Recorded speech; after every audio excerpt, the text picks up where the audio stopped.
G'day mate, my name's Margie and I'm an Australian currently living here in America. Today's video is an episode 15 breakdown of the Bluey season 3 episode Phones, which has Grandad in it. I was so excited to see this. If you're new to my channel, I do Australia versus America content as well as Bluey content too, being an Australian in America. I love to break down all the Aussie references and all the Easter eggs inside the show. So if either of those things interest you, don't forget to hit that subscribe button down below.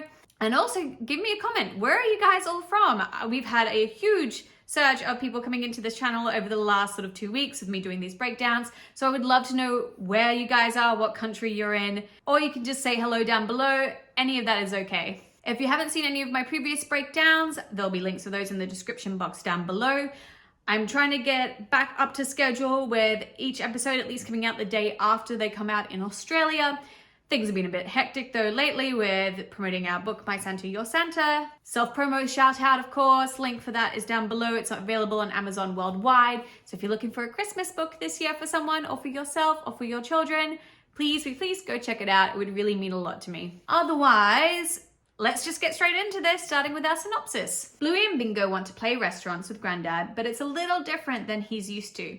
He's going to need an app to order the food. So I definitely like the idea of this episode focusing around technology and how we use it as parents and as children and also as the older generation who isn't as tech savvy. So I think this episode really did a nice way of showing some of the issues with it, as well as providing solutions to some of these problems, as well as like a nice middle ground as well. I think that's something that Bluey does really well. It's basically just a parenting guideline on how to react to certain situations. And yet again, this is a really awesome way showing you how you could still interact with children who want to use technology, but in a really fun way that makes it very interactive. And unsurprisingly, with it already saying in the description that it was going to be about an app, this episode Phones has loads of app references in it. Starting off with our very first scene is basically a reference to Uber. So we have our first voice actor, and that is Matt Brown playing Ziggy. I won't lie, I have no idea who Matt Brown is. One, it's a very super common name. I couldn't find it matching anyone who is like an Australian actor, so I feel like maybe because it's such a short cameo that it might be someone who works in the Ludo team.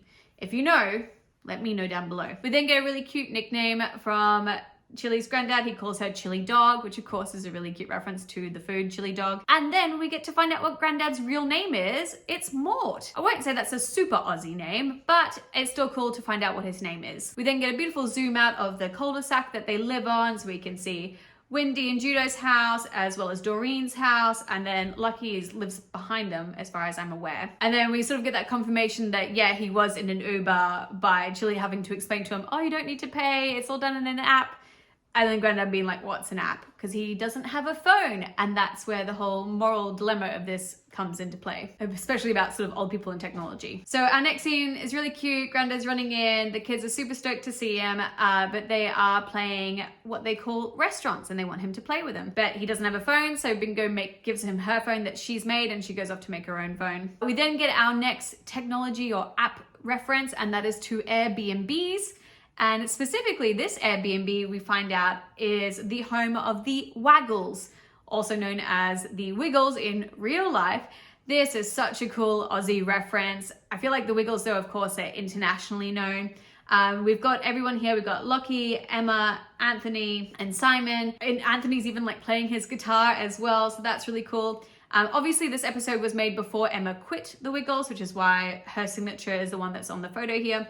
But again, a reference to Airbnb and a really cool reference to the Australian band, The Wiggles for Kids. So our next app reference we get is the delivering app for food, basically. The kids are trying to set up with Grandad that no, he doesn't have to come to the restaurant, he doesn't have to pick up his food, it's gonna get delivered to him. I think that maybe this might be a reference to the food delivery Deliveroo in Australia. Again, roo for kangaroo. A lot of the time they're on bicycles or scooters. So I'm hoping it's a reference to that, but obviously it could be to Uber Eats or DoorDash as well. Something I want to point out as well is that Chilli's dad doesn't really know what a burrito is. That's not surprising, to be honest. Mexican food is not huge in Australia like it is in America. Yeah, we have a couple of restaurants, but like especially where I grew up, there was one Mexican restaurant in our entire city. That was it. As Grandad said, he asked if it's Italian or Chinese. Yeah, European or Asian food is a lot more popular in Australia than Mexican or South American food is. So it's not surprising that he doesn't really know what a burrito is. He does, however, ask for curried sausages. This is a very Australian dish, especially not bush tucker, but like what I would say is like a lot of people on farms would tend to have, because it's a very easy dish to serve up and it stays well for a really long time. It's usually just veggies like carrots and peas in a curry sauce with sausages, and then that's put on top of mashed potatoes. It was one of my dad's favorite foods, I know, and we had it a lot growing up on the farm. But yeah, it's a very more old school Aussie dish. We then get to see, I guess, a reflection of what our lives have turned into now because we use all these apps. The fact that we don't interact with each other, we don't interact with the scooter driver who delivers the food to us. We don't eat with anyone, we just sit at home on our apps watching Netflix basically, which is what I think they're referencing by watching TV on your phone, watching Netflix. I like that they showed this reflection, and then Grandad's response to it, rather than being like, oh, this is dumb or this is stupid, is I'm gonna find a way to get these kids involved and make this a lot more fun. So he comes up with a plan, he orders pavlova. This has popped up so many times in Bluey now, so I'm hoping that everyone knows that pavlova is an Australian dessert dish. He gets all cheeky with a crock and creating his own new app, and then hilariously scares the girls by sneaking it into the box. Now, he shows that he's created his new app called the Crock Catcher. When we see like his phone as well, we see a couple of other apps. Obviously like a food one with like the fork and the spoon, but I think there's a reference to Tinder on here as well, because there's a little love heart at the top, so obviously a dating app. So I find that really funny. For one, how did the girls know about dating apps? Because I doubt that they would be on Chilli and Bandit's phones. We get some funny sort of dialogue from the girls saying load down the app instead of download the app. This is just a reference to the fact that kids constantly get their words mixed up, especially when they're in like the height of a game and they get really excited. This happens a lot. And then we get to see Grandad referring to the croc as a little freshie. For anyone who doesn't know, in Australia, we have two types of crocodiles. We have a saltwater croc and we have a freshwater croc, also nicknamed a freshie. Grandad then very smartly takes the girls outside to, again, just encourage the idea of like running around and activity and them getting to interact with each other. This is also where we get to see our two long dogs for this episode. The first one is behind Grandad in the pictures. It's a long dog that's been drawn out, that's been cut into pieces. And then just underneath the bench on the tree, we also see another little long dog down there too. Now, Grandad, I feel here, is really channeling Steve Irwin in his dialogue over the next couple of scenes. So he tells Bluey to jump on its back, that he's the croc catcher, which is very reminiscent of Steve Irwin, who was the crocodile hunter as well. There's loads of pictures of him where he was also jumping on crocs' backs, wrestling them, trying to calm them down. He was obviously incredibly famous both in Australia and overseas as well. So I really feel like they're channeling that, and there's another little reference to it a little bit later on. So this is then where we see them deciding to include Pat in on this. A+ to Pat for just constantly being involved in these games. Like, he is that perfect definition of an improv person who just say yes, say yes. I absolutely love Pat. I think he's great. We sort of pan over to him and we see him singing a song, Tooralai Ooralai. This is an Aussie folk song called Botany Bay. Pat before has sung other sort of Australian folk songs.